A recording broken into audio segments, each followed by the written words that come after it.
Okay, good afternoon. The Chief Communications for the Clark County School District. We'll kick it off with Trustee Evelyn Garcia Morales, then Dr. Jesus John, and then Maureen Isis from CEA, ESC Channels, then Chief Mike from the Clark County School District Police Department, and then Bridget Duffy from the DA's office.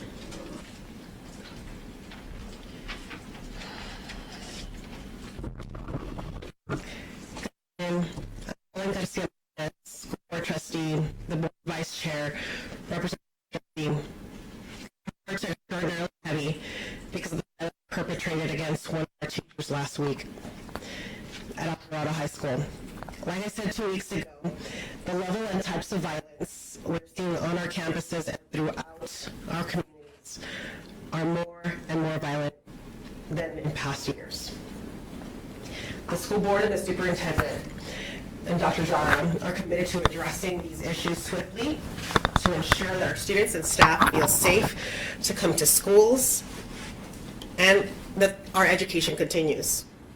Violence committed by students or adults on our campuses will not be tolerated. Again, I implore our parents to talk to their children. Please be involved in their lives and communicate with them. Now at this time, I'd like to turn it over to Dr. Jara, who will explain the details that will be happening across the district. Dr. Jara? Thank you, Trustee Garcia Morales. Good afternoon. The recent incident at Eldorado High School, as Trustee Garcia Morales mentioned, leaves all of us with a heavy heart. As we pray for our teacher's recovery, I was able to visit with her the night of the incident, and many times I've had conversations with her as late as of yesterday. So please keep her in your thoughts and prayers as she recovers with her family. I'll also take a moment to really come together for our great leader at that school and her staff. Because the violence that occurred on campus is unacceptable. And as Trustee Garcia Morales, we are going to take swift action to make sure that our students and our entire staff in this school district are safe, and we have a safe place for learning. Let me state unequivocally again, violent acts, assaults, and bullying will not be tolerated in the Clark County School District, and those who choose to engage in those activities will be prosecuted to the fullest extent of the law.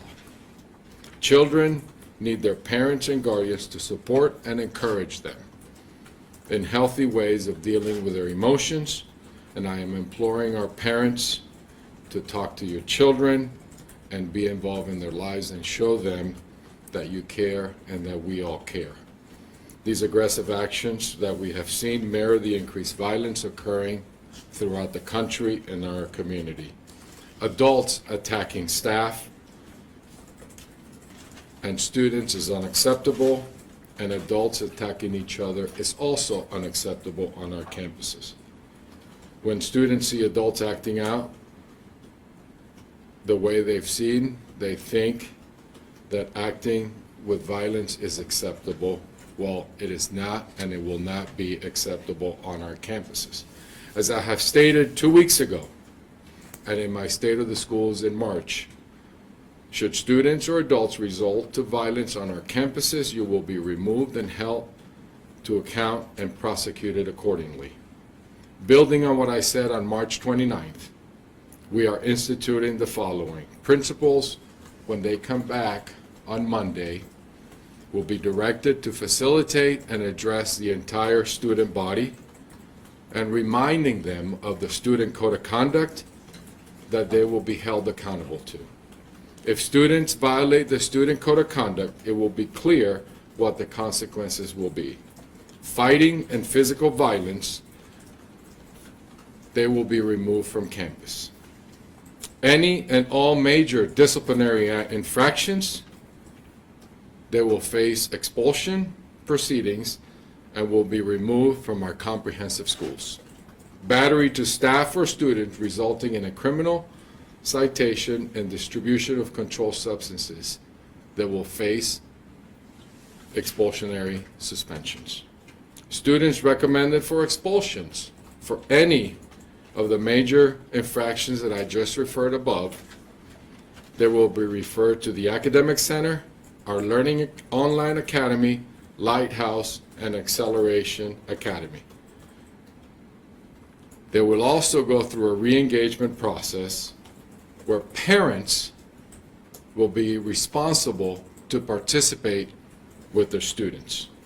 Again, as I move forward into our facilities, our team has already started to look at our camera systems and upgrading our cameras. Classroom communication systems and technology will be upgraded with instantaneous alerts where our adults, our teachers and staff will be able to contact the administrative staff and first responders from anywhere in their location.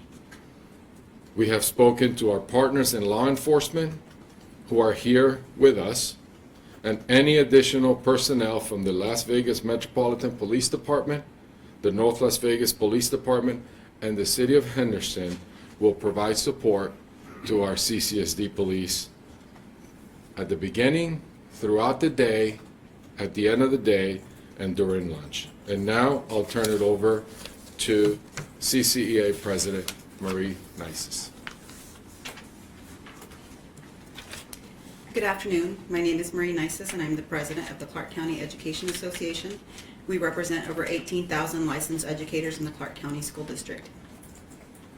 I'm here to speak on behalf of the tragic and horrific event that took place to one of our frontline educators at Eldorado High School on Thursday, and what needs to be done right now and in the future.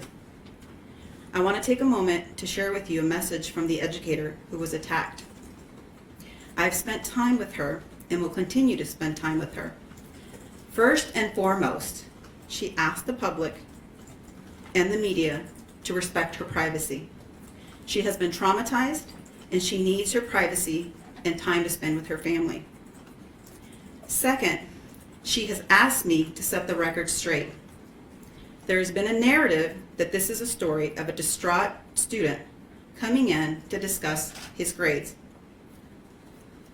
and it escalated into an argument.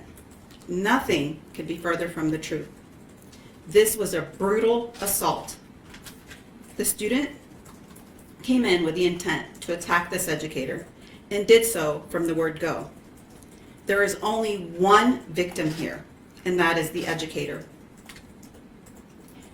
As I met with her this morning, she also expressed her concerns about her colleagues and the safety at Eldorado. She shared her concerns about, will these actions be put in place in a timely fashion? Will the school be ready to reopen on Tuesday, reassuring staff as well as families of their safety? She not only shared the concern of the safety for the educators and staff at Eldorado, but educators across the district. Next, my organization supports CCSD and Superintendent Jara's measures to ensure staff safety at Eldorado High School. Additional surveillance cameras and a means by which an educator can call for immediate help in an emergency is vital. We know that the burden is now on Superintendent Jara and CCSD to carry out those changes as swiftly and efficiently as possible. This cannot wait one more day. We must act now. Putting all students on notice, starting with middle and high school students, that there is a zero tolerance for violent behavior, and specifically battery against staff and other students. Any student committing these acts will result in immediate expulsion from school is critical. We need to send a clear message that this violent behavior must stop. Furthermore, CCSD's outreach to parents, informing them of the zero tolerance, is essential because we need parent cooperation to keep our schools, classrooms and buses safe. The pandemic has clearly disrupted everyone's lives. Behavioral issues and mental health problems among students are at an all-time high. The state needs to fund all schools with the resources to improve our mental health programs for our staff and students. That being said, I also want to send a message to the Nevada legislators and the governor. There was a time when educators and administrators were able to immediately remove a student from school if they engaged in battery against staff that caused bodily harm. In 2019, laws were passed that removed a school district from expelling a student for the violent behavior or battery that caused bodily injury. It was replaced with an unfunded law called restorative justice. Since then, frontline educators and administrators have been handcuffed from taking action against violent behavior. We support the district's move to change that. But more importantly, we are calling to all legislators and Governor Sisolak to review that law and to make the appropriate changes to meet the challenges of our frontline educators and the challenges they face every day. On behalf of the educator who was brutally attacked and the 18,000 educators my organization represents, let this day stand as the beginning of ending violence in schools. We know that this will not be a light switch, but we also know without these first steps, we will see more, and God forbid, worse stories like what happened last week in Eldorado. Thank you.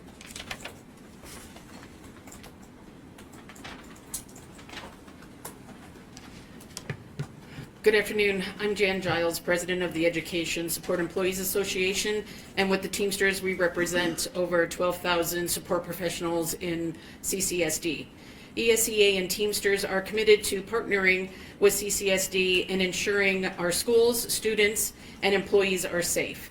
We look forward to activating the Joint Safety Committee that we recommended at the previous officers meeting. We believe that the Safety Committee will allow issues to be handled quickly, and we are interested in developing real solutions that are in the best interest of all parties involved. Our schools need to be safe for students and employees. No one wants to be in a school environment where they feel their life is in danger, whether you're a student or an employee. We need the participation of parents and the community. If you see something, say something. Thank you. Sorry about that.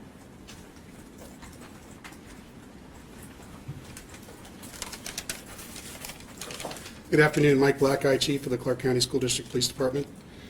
Just some updates since our last press conference. We now have 1,300 combined incidents where arrests and citations were issued in our schools. That I gave the number of 25 firearms being confiscated at the last press conference. That number is now 28. And I believe I gave the number of 32 or 34 students struck by vehicles on the way to and from school every day. That number is now 40. And also, there's been 5,700, around that number, instances, calls for service regarding fights, assaults and batteries, and disturbances on our campuses. The attempted murder of the teacher by a student at Eldorado High School is a first in its kind here at Clark County School District. I wanted to thank the Las Vegas Metropolitan Police Department for handling and taking the lead on that investigation and bringing the suspect to justice. This school year is shaping up to be the busiest in our department's history, in our 40-year history. With that, we've asked our law enforcement partners, Metro, Henderson, and North Las Vegas, to show an increased presence in and around our schools until the end of the school year. This partnership is typically initiated at the end of each school year. As part of the School Violence Initiative, we're just starting it a month early, with the anticipation that the increased presence will curb the rise in violence in and around our schools. Thank you.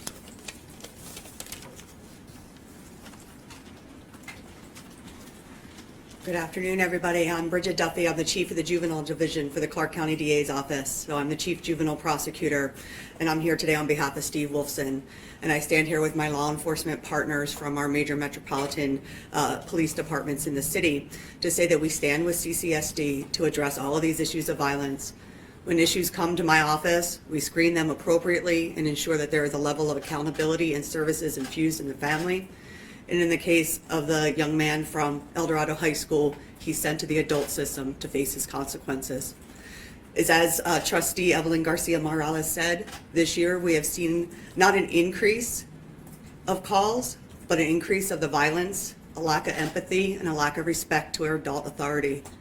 And it is our stance that we will make sure that we prosecute those children to ensure our community is safe and be there 24/7 on call for this Clark County School District Police Department and other local law enforcement agencies. Thank you. Questions? Questions? Dr. Dry, can you talk about the decision to keep Eldorado High School open on Friday, the day after a student allegedly attempted to kill and sexually assault a teacher? Yeah, Tiffany, it was something that it was a place for us to come together. I was there at 6:30 in the morning. I was there Thursday night till about 10:30. In conversations with the principal and the administrative staff and my team, it was critical for us to come back and see our kids and see our staff that were struggling. I immediately, with the team, sent the crisis team, knowing that the suspect was arrested within 2 hours, I believe, Chief? Yes.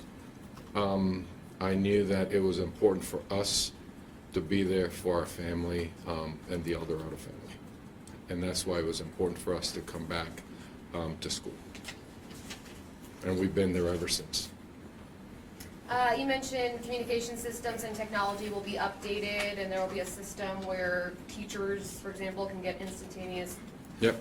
contact. Is that in the form of a panic button, or is that staffing the intercoms that already exist in the It's classrooms? a great question. We have a tool called audio enhancement that our teachers use in the classroom. There's a feature there for a similar, it's a panic button that is included within.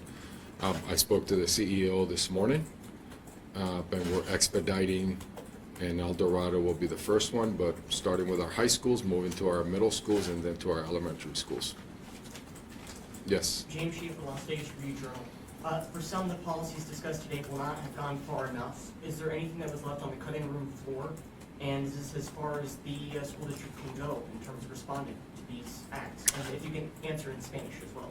So that'd be great. So to me, when we're really looking at, if I'm understanding the question correctly, when you're talking about my decisions to, on the district code of conduct, you know, as I was preparing for today and having conversations, we said this 2 weeks ago. Now, I want to be, as you heard from my partner in CCEA and others, the message needs to get out to our parents, to our students, that we will not tolerate violence, and we haven't, and we will act swiftly and remove students from our campuses. So I couldn't be more clear, and that message will go out on Tuesday to our entire secondary schools. You come to school to learn, period. And that has got to be the clear, crystal message to our students. Our staff needs to feel safe. In Spanish, I'll try. It's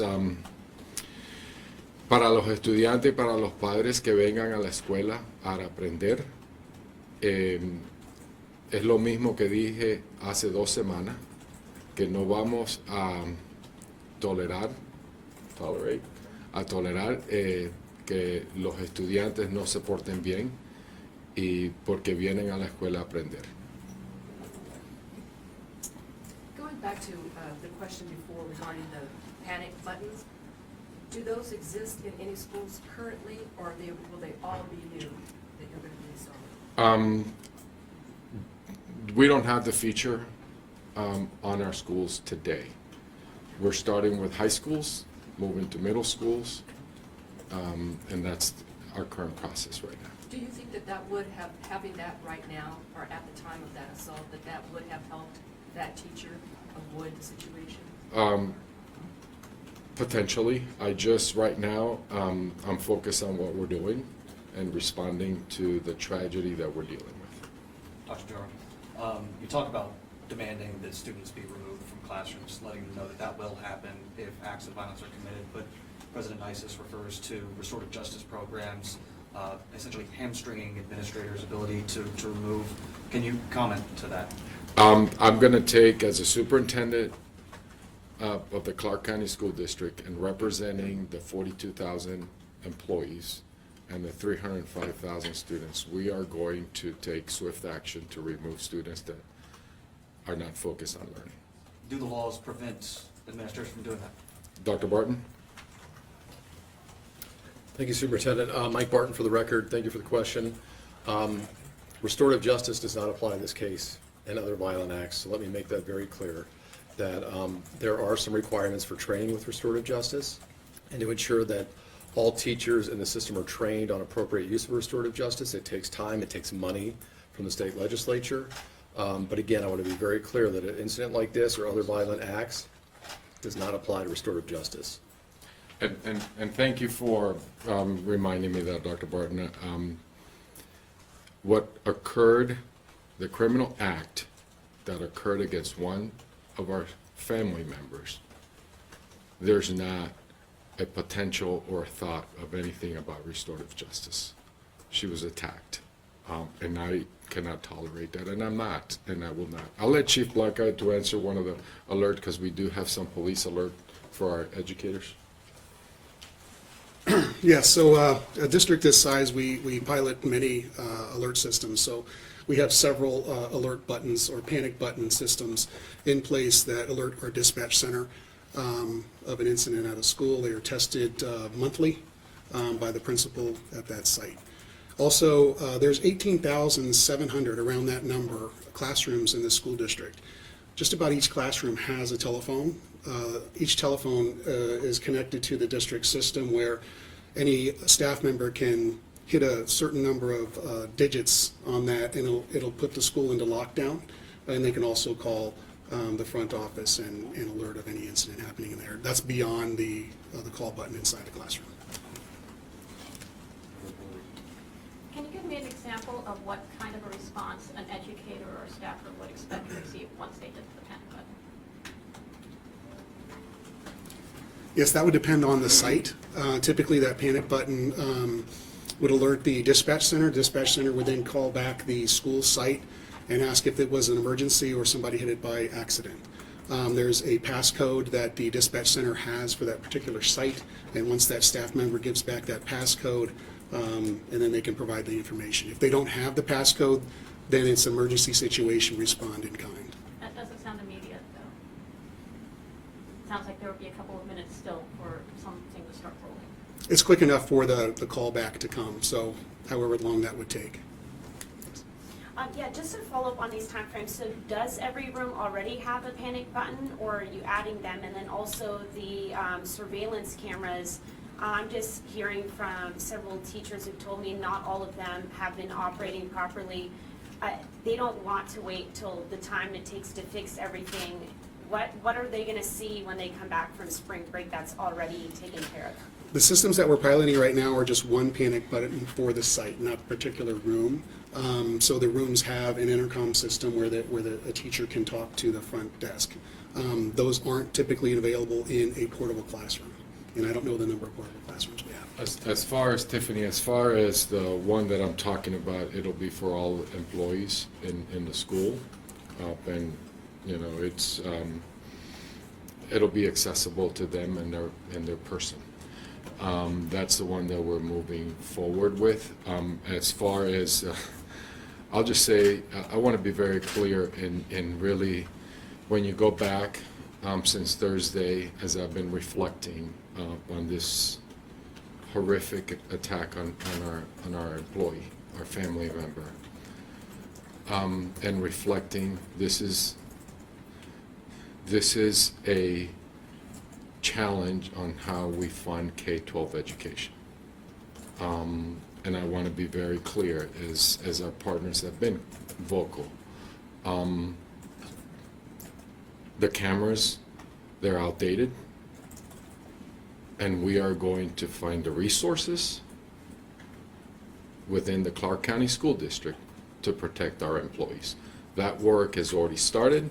Now, when we start seeing dirt moving, meaning when we start seeing maintenance and different things, obviously that is something that we are working swiftly to make sure that staff feel comfortable and feel safe.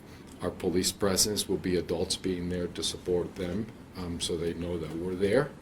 But obviously, we go through a process of updating cameras, and that's going to take a little bit of time, but we'll get there for our staff to feel safe.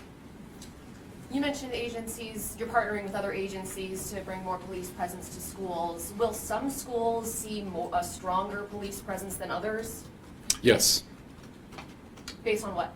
Based on the data, the number of incidents that we've seen, based on what we feel that as a school district that we need to find ways to support our students and our staff. Thank you. Discussing the equipment in place, how often are these panic buttons used? Do we have any information on that? How long, I'm sorry, what's a? How often are these panic buttons used? Typically, the pilot for the any panic button is about a month. Each month they're tested, and that test is the school sets up the test. They'll press the button. Our dispatch receives the alert. They then call back. Also, one thing I forgot to add is the school police unified radio system.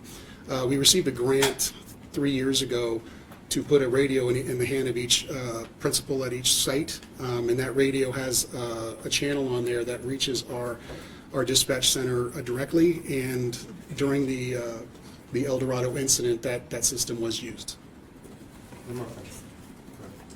Dr. Jara, I'm with Channel 8 here. School violence has been such a hot topic for so long here. Why did it take for a teacher to be brutally attacked to take such, sort of action such as a panic button and increase in police presence for the rest of the year? Violence has been, as we have looked at it, and since I got here, we have seen, as our district attorney's office mentioned, the violent acts have increased, meaning the violence of the acts. When we are looking at the policy, the laws that were legislative, we were doing what we could to realign our own resources, because the laws didn't come with resources, to provide our own training and restorative practices.